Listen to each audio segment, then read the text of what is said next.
अक्राणीतील मनरेगा कुशल मजुरांच्या संयमाचा अंत, हक्काच्या पैशांसाठी आता थेट जिल्हाधिकारी कार्यालयासमोर आमरण उपोषणाचा इशारा। महात्मा गांधी राष्ट्रीय ग्रामीण रोजगार हमी योजनेअंतर्गत काम करूनही गेल्या 2 ते 3 वर्षांपासून कुशल मजुरी न मिळाल्याने अक्राणी तालुक्यातील मजूर आता आक्रमक झाले आहेत। प्रशासनाच्या दिरंगाईमुळे त्रस्त झालेल्या या कुशल मजुरांनी आता न्याय मिळवण्यासाठी नंदुरबार जिल्हाधिकारी कार्यालयासमोर आमरण उपोषण करण्याचा इशारा निवेदनाद्वारे दिला आहे। अक्राणी तालुक्यातील विविध गावांमध्ये सार्वजनिक सिंचन विहिरींचे काम कुशल मजुरांनी पूर्ण केले होते।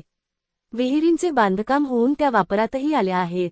मात्र काम पूर्ण होऊन 3 वर्षे उलटली तरी अद्याप या मजुरांच्या हक्काची कुशल कामाची थकबाकी त्यांना मिळालेली नाही।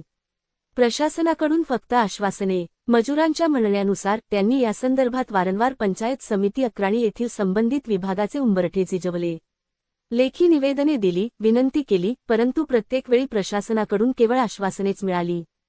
प्रत्यक्षात कोणतीही ठोस कारवाई किंवा निधीचे वाटप करण्यात आलेले नाही। मजुरांवर उपासमारीची वेळ। हे सर्व मजूर अत्यंत गरीब कुटुंबातील आहेत। हक्काची मजुरी मिळत नसल्याने मजुरांसमोर आता संसाराचा गाडा कसा हाकवा असा गंभीर प्रश्न उभा ठाकला आहे। घेतलेले कर्ज आणि मुलाबाळांचे शिक्षण यामुळे हे मजूर सध्या आर्थिक विवंचनेत असून त्यांच्यावर उपासमारीची वेळ आली आहे। पुढील 8 दिवसांच्या आत आमची थकबाकी रक्कम आमच्या खात्यावर जमा झाली नाही तर आम्ही जिल्हाधिकारी कार्यालय नंदुरबार परिसरात आमरण उपोषणास बसणार आहोत। उपोषणादरम्यान आमच्या प्रकृतीस काही बरे वाईट झाल्यास त्याची सर्वस्वी जबाबदारी प्रशासनाची राहील, असा इशारा दिला आहे। आता या गंभीर विषयाची दखल घेऊन जिल्हा प्रशासन मजुरांना त्यांचा हक्काचा मोबदला वेळेत मिळवून देते का याकडे संपूर्ण जिल्ह्याचे लक्ष लागले आहे। SMTV Marathi news Nandurbar.